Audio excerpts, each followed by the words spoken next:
Ton ton ton ton बरामदे की घड़ी पर लगी हुई घड़ी सुबह के 10 बजने की सूचना दे रही थी, जिसकी आवाज पूरे घर में सभी को बहुत ही आसानी से सुनाई भी दे रही थी। बरामदे में रखी हुई घड़ी खाने की टेबल, जो कुछ समय पहले तक परिवार के सभी सदस्यों के लिए एकमात्र गपशप करने का स्थान हुआ करती थी, जहां पर सुबह बैठकर परिवार के सभी सदस्य अपने दिन भर के कार्यक्रम के बारे में बात करते थे और रात में भी दिन भर की गतिविधियों और उनसे जुड़े अनुभवों को साझा भी करते थे। मगर आज घर का यह स्थान गुमसुम और एक शांति को समेटे हुए था। परिवार के मुखिया श्री मनोहर शर्मा जी अपने कमरे में कुर्सी पर बैठे हुए अखबार पढ़ रहे थे। उनकी पत्नी निर्मला जी उन्हें चाय देकर बड़े बेटे अभिषेक को रसोई घर से चाय नाश्ता देने के लिए चली जाती हैं। छोटा बेटा राहुल अपने कमरे में अपनी परीक्षाओं की तैयारी करने में लगा हुआ था। बड़े बेटे अभिषेक को चाय नाश्ता देकर वह छोटे बेटे राहुल को दूध और उसके मनपसंद नाश्ता देकर रसोई घर में दोपहर का खाना बनाने की तैयारी में लग जाती हैं। उनकी बेटी ललिता रसोई घर में मां के साथ कुछ काम करवाने के बाद अपने कॉलेज के लिए निकल जाती है।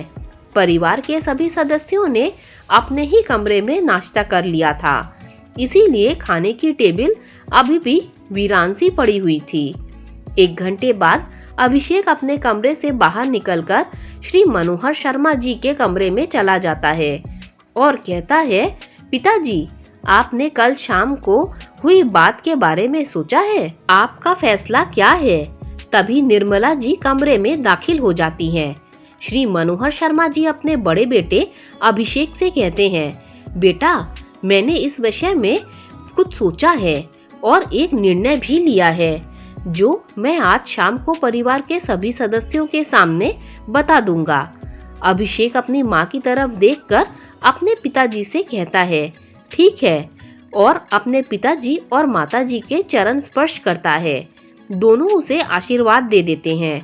अभिषेक उनका आशीर्वाद लेकर सीधा अपने दफ्तर के लिए निकल जाता है। घर से दफ्तर तक के रास्ते में अभिषेक बस यही सोचता रहता है कि आखिर पिताजी का निर्णय क्या होगा। कल रात को पूरा परिवार खाने की टेबल पर बैठकर अपना मनपसंद खाना खा रहा था और रोजमर्रा की तरह बातें कर रहा था। तभी इन सब के बीच में अभिषेक घर की मरम्मत कराने की बात करता है।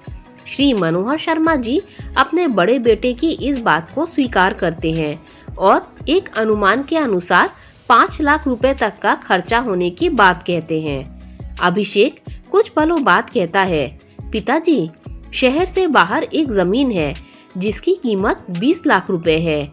बैंक से 10 लाख तक का लोन प्राप्त हो जाएगा। अगर हम इस घर को बैंक में गिरवी रख दें तो आसानी से होम लोन के लिए 25 लाख तक इकट्ठा हो जाएंगे। अभिषेक की यह बातें सुनते ही श्री मनोहर शर्मा जी खाने के निवाले को खाते हुए रुक जाते हैं और कहते हैं, बेटा, यह सिर्फ एक घर नहीं है, यह हमारे सुख और दुख की निशानी है। तुम सबका बचपन यहीं बीता है। इतनी सारी यादें जुड़ी हुई हैं इस घर से और तुम इसे बैंक में गिरवी रखने की बात कर रहे हो ताकि तुम होम लोन ले सको और जमीन का एक टुकड़ा खरीद सको। बेटा, घर गिरवी रखकर कर्जा लेकर जमीन नहीं खरीदी जाती है। क्या तुमको इतना भी नहीं पता है? माँ निर्मला जी अभिषेक के जाते ही श्री मनोहर शर्मा जी को समझाते हुए कहती हैं, सुनिए जी, अभिषेक का बहुत मन है उस जमीन को लेने का। अब आप भी जरा सोचिए, हमारे बाद भी तो यह घर गिरवी रखा जा सकता है, तो अभी क्यों नहीं? उसने तो आपसे पूछा है, अगर नहीं पूछता तो आप क्या कर लेते? इतना कहकर वहां से चली जाती हैं। श्री मनोहर शर्मा जी यह सब सुनकर खामोश ही रहते हैं और घर की छत पर टहलने लग जाते हैं। वह दोपहर का भोजन भी नहीं करते हैं। शाम होते ही वह छत से नीचे आकर घर के बाहर बने हुए बगीचे में पेड़ों को पानी देने लगते हैं और पुराने पत्तों को काटने लग जाते हैं। कुछ ही पलों बाद अभिषेक घर आ जाता है।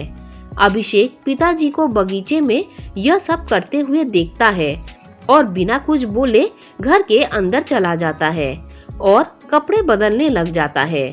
राहुल और ललिता भी घर वापस आ जाते हैं।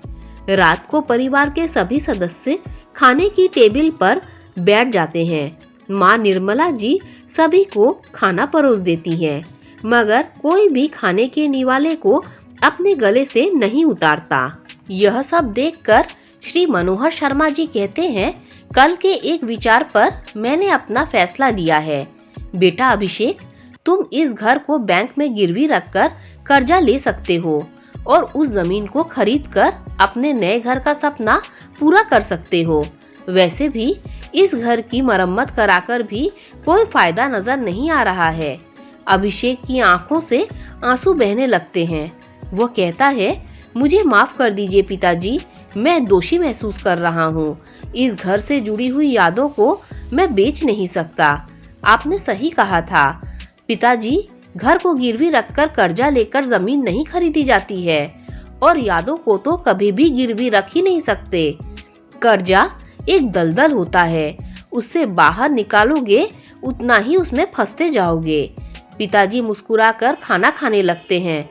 यह देख अभिषेक भी बहुत खुश होने लगता है, मानो उसने अपने नए घर का सपना अब पूरा कर लिया हो।